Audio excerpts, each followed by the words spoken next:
Welcome back to Bible in a Year or So. I'm so glad that you have come back. After finishing Ezekiel, you should spend the week polishing off Daniel, Hosea, and Joel. Daniel, Hosea, and Joel. I love Daniel. So, what should you know about Daniel? Well, Daniel is written in Babylon. Daniel is doing his prophecy in Babylon, and he's in exile there from Judah. He was taken there during the first deportation, and so he got to Babylon a couple of years before Ezekiel did. And he was given a Babylonian name, which is Belteshazzar, but we know him by his Jewish name of Daniel, which means God is my judge. God is my judge. How cool is that? What we know about Daniel is that he was very handsome and smart and healthy and fit to be trained as one of the kids who serves at the palace, because those were the criteria you had to meet to be picked as one of the kids who serves at the palace. And Nebuchadnezzar was looking for young men who had been abducted in the first deportation to serve in the palace. And so Daniel and his three friends, who we know best by their Babylonian names. Their Babylonian names are Shadrach, Meshach, and Abednego. They were supposed to eat a special diet that the Babylonians had prepared for them. That's a really neat story. Don't miss it. Daniel also had a special gift from God. He could tell the meaning of dreams and visions, and that's a pretty special gift. And it comes into play in the very beginning of the book when King Nebuchadnezzar has a very troubling dream, but he won't tell any of his advisors what it is. He wants them to tell him what the dream was, because then he'll believe that they have an interpretation of the dream that's accurate. If they can't tell him what the dream was, he can't trust the interpretation. This is a really neat story, too. And only Daniel can tell him what the dream of the Colossus meant with the clay feet. And by the way, this is the story from which we get the expression in English about having feet of clay. So it's a neat story. Be sure you read it. Then King Nebuchadnezzar decides to build a gold statue and have everybody worship it, which gives his jealous advisors a chance to accuse Shadrach, Meshach, and Abednego of not being team players, and they should be all burned up. And this is a really neat story. This is a really neat story. And this is one of the stories of Daniel that shows up in our lectionary, and it shows up on Easter Vigil. And I just love this story. I loved it when I was a kid in Sunday school because I thought it was pretty cool, the whole fire thing. But now, as an older and wiser woman, I love it for what it says in chapter 3, verses 16. Now, Nebuchadnezzar has just told Shadrach, Meshach, and Abednego that they need to bow down and worship him so he doesn't have to throw them into the fire. And what they reply is this. The three men replied, "Your Majesty, we don't need to defend ourselves. The God we worship can save us from you and your flaming furnace. But even if he chooses not to, we still won't worship your gods and the gold statue that you have set up." I love this story. You will too. As you read the story, you're going to notice that this is also one of the places where Jesus shows up in the Old Testament. And then you're going to read the story about King Nebuchadnezzar's second dream, in which Nebuchadnezzar dreams of a very tall tree in the center of the world. And Nebuchadnezzar writes a letter about what this dream was and about how Daniel interpreted it. And that's a neat story. In the next story, Nebuchadnezzar's son Belshazzar is giving a banquet. And as he and his guests are getting drunk, they decide that what they really need are the gold and silver cups that the Babylonians had taken away from the temple in Jerusalem. That what they really need to continue their drinking are these gold and silver cups, which of course is sacrilegious. And so they have just sort of gotten busy on committing their sacrilege when a hand appears. And it starts writing on the wall, and it starts writing, "Mene, mene, tekel, upharsin." And this is the story from which comes the common expression in English, "I have seen the handwriting on the wall," because of what this hand writing on the wall says. And Daniel is the one who comes forward and interprets the message. And then that night, Darius the Mede takes over. Cool story. The next story is in chapter 6, and it's the very well-known story about Daniel in the lion's den. Daniel manages to get crosswise with Darius and his advisors because he remains faithful to God. And he gets thrown into a lion's den. And you, of course, know the rest of the story, but it's a neat story to be reread. And then we get to chapter 7. And up to now in Daniel, the first 6 chapters of Daniel have been making terrific sense. And they have been encouraging us to stay faithful, whether or not we get rescued. Well, now we're in chapter 7, and it's like you've been walking along and everything is fine, and then you find yourself in the deep end of the pool. Daniel has this vision in chapter 7 of the 4 beasts coming out of the sea.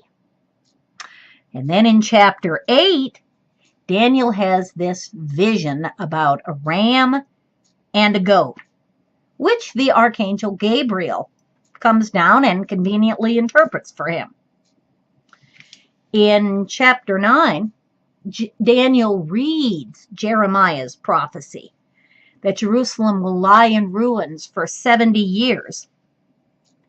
And he's still repenting on behalf of the people and praying for the people when suddenly Gabriel appears again. And this time he has a pretty confusing message about 70 weeks and the Antichrist and the abomination of desolation. And then comes a vision about a horrible war. And then an angel shows up with a story about how he was coming immediately. God sent him immediately as soon as Daniel started praying to answer Daniel's prayer. But unfortunately, this angel, one of the good guy angels, had been stopped by one of the guardian angels of Persia. And this angel and the guardian angel of Persia were in severe combat. And the angel God had sent was being delayed until the archangel Gabriel came. And I don't mean the archangel Gabriel. I mean the archangel Michael. Until the archangel Michael came and rescued him. This is spiritual warfare stuff. This is fascinating stuff to think about, and so I hope you will. And then comes a 4-part message from the angel about the end of time. Now, what I want you to remember here are 2 things. First of all, what you are reading is full-blown apocalyptic. The whole thing since chapter 7 begins has been full-blown apocalyptic. And apocalyptic is always 2 things. First of all, it's an assurance that God is completely in charge of the events of history, no matter how it looks. God is in charge. And second, well, pay attention to what Daniel is told in Daniel 12, verses 9 to 13. Let me read that to you. I heard what the angel said, writes Daniel, but I didn't understand it, and neither will you at the time. So I said, Sir, how will it end? And the angel in my vision then replied, now here's the part. Daniel, go about your business, because the meaning of this message will remain secret until the end of time. Many people will have their hearts and lives made pure and clean, but those who are evil will keep on being evil and never understand. Only the wise will understand. There will be 1,290 days from the time that the daily sacrifices are stopped until someone sets up the horrible thing or the abomination of desolation that causes destruction. God will bless everyone who patiently waits until 1,335 days have gone by. So, Daniel, now here's the important part. Be faithful until the end. You will rest, meaning you will die and fall asleep. You will rest. And at the end of time, you will rise from death to receive your reward.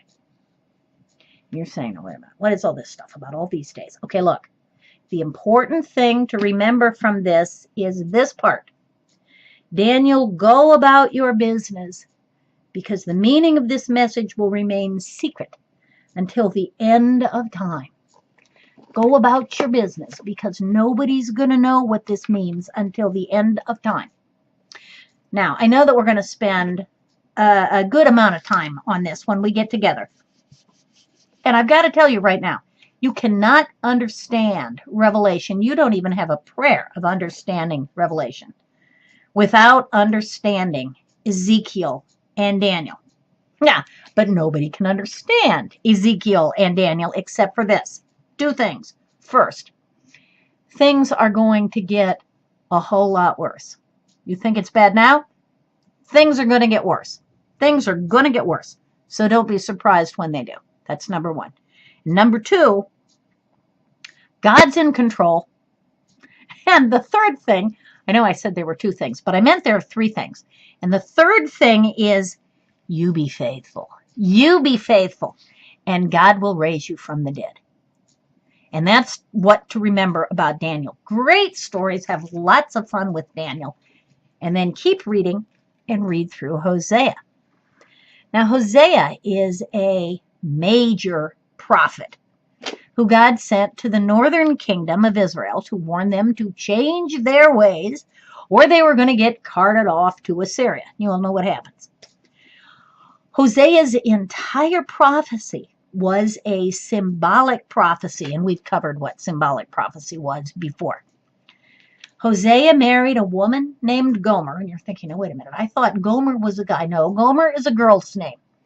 Hosea marries a woman named Gomer, who's also a prostitute.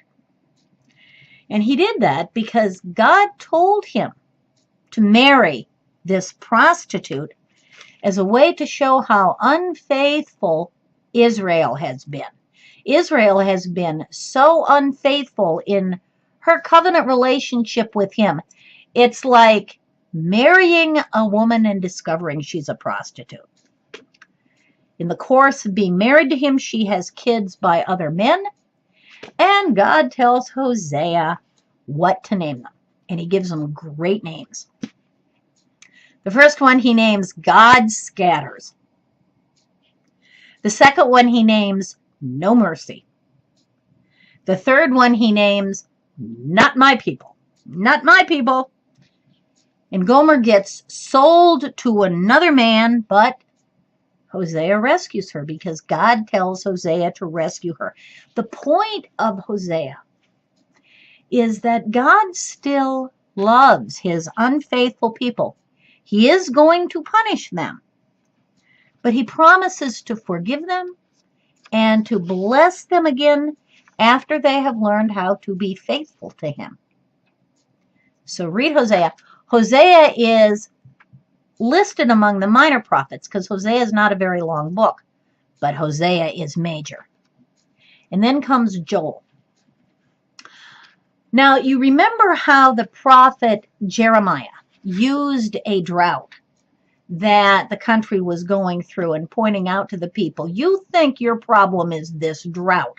No, the problem is that you are spiritually so dry that there's nothing going on. That is your real problem. Okay, well, Joel has seen locusts, the real thing, bugs, cover the land and destroy everything. And just in case you're trying to keep all of this straight, Joel was a prophet in the southern kingdom of Judah. So in Joel's prophecy, he speaks of the coming destruction of the land by the invading armies who would come like the day of the locust. And by the way, that's where we get that expression in English. And the locusts will cause terrible destruction, which the armies did. But that's only a small taste of what is going to happen on the judgment day of the Lord. That's only a little taste. But the Lord also promises in Joel that if the people would turn back to him, that he will forgive them and bless them. And I love two of the prophecies in Joel. Let me read them to you. The first one is in Joel 2, I think, 2, verses 25 to 27, where God says, I, the Lord your God, will make up for the losses caused by these swarms of locusts. Those swarms and swarms of locusts that I sent to attack you. My people, you will eat until you are satisfied, and then you will praise me for the wonderful things I have done. Never again will you be put to shame. Israel, you will know that I stand at your side. I am the Lord your God. There are no other gods. Never again will you be put to shame. Isn't that a great word? And the second prophecy comes right after it. This is Joel 2, verses 28 to 32. The Lord says later, in those last days later, I will give my spirit to everyone. Your sons and your daughters will prophesy. Your old men will dream dreams, and your young men will see visions. In those days I will even give my spirit to my servants, both men and women. I will work wonders in the sky above and on the earth below. Now, of course, he's talking about the last day. There will be blood and fire and clouds of smoke. The sun will turn dark, and the moon will be red as blood before that great and terrible day when I appear. And then here's the point. Then the Lord will save everyone who faithfully worships him. He has promised that there will be survivors on Mount Zion and in Jerusalem, and among them will be his chosen ones. So what a wonderful word of promise this is. And you see words of promise all the way through the prophets. Yeah, they've got bad things to say. The foot is coming down, you're going to get stomped. Oh, but don't forget, never forget how much God loves his people and how much he intends well for them. And after they've gotten through this, things will get worse and worse and worse until they get better. And that's where we are. Have fun with this reading, and I will see you again soon.